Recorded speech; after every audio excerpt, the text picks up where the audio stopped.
Today I fucked up by talking like Santa to my girlfriend. I'm writing this while my girlfriend, F28, is pissed off in the next room. I, M30, was in bed snuggling with her watching cute videos of dogs and otters playing in the snow.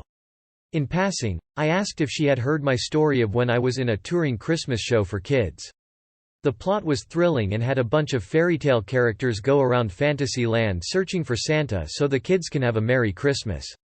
In this show, I would be playing the big guy himself, getting into costume in utmost secrecy and getting ready to do my best. Ho ho ho. Unfortunately, as a performer, I have a tendency to act out my anecdotes and do voices and actually gave my best, ho ho ho, while in bed.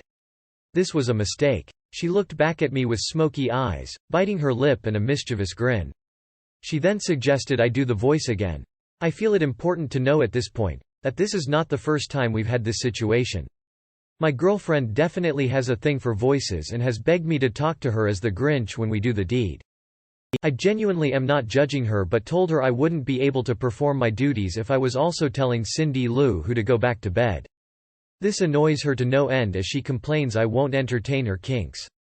I don't want yuck someone's yum and so I do a Santa bit again and while stuck in character I ask her if she's been a good girl this year. She also has a praise kink.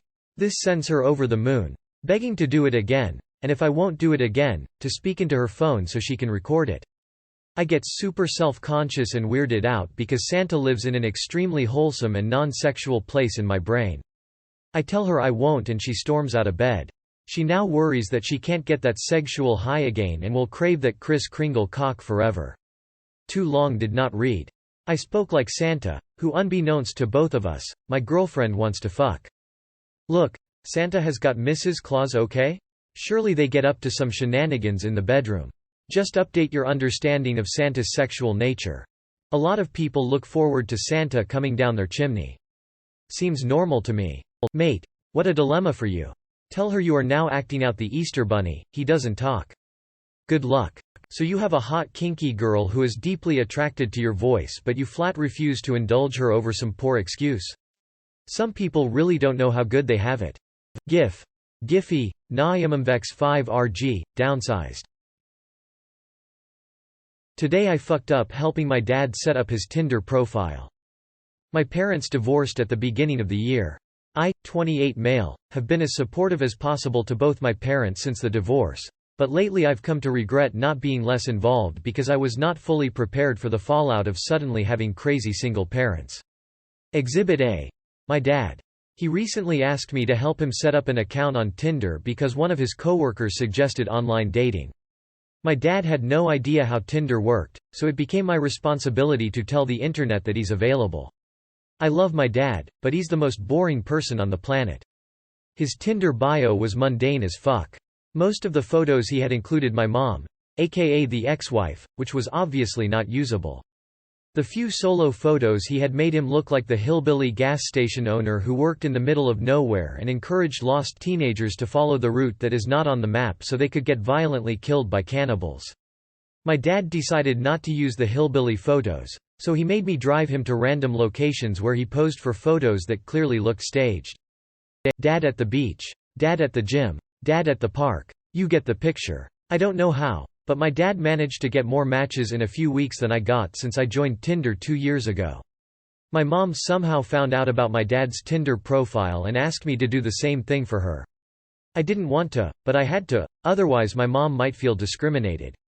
My love life is practically non-existent, yet here I am helping my parents sleep with random people.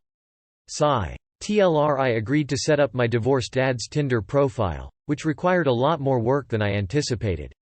I thought it was over when his profile was set up, but then my mom found out about my dad's Tinder profile and made me go through the same process all over again so that she could have a Tinder profile too. Hillbilly gas station owner luring teenagers to cannibal death. Incredible. Really vivid imagery and I love it. Reasons why dad is getting more matches. 1. The older crowd aren't as fickle as the younger ones. The don't screen out all men under 180 centimeters, 100K salary, and other than athletic build. 2. Most recently divorced men use the photos they have. Heck, I used an ID photo at first. Even the staged stuff shows that he does more than work, eat, sleep. 3. Most women want a man their age or older, so they often leave the top end of the range more open. Most men leave the bottom end more open. This works out well for older men. Link to mom's profile? Outdoorsy small business owner who is good with kids and associates with people of unique interests. Sounds like a catch. On the plus side, in a year or so you will definitely have a new baby brother or sister. So that's cool, right?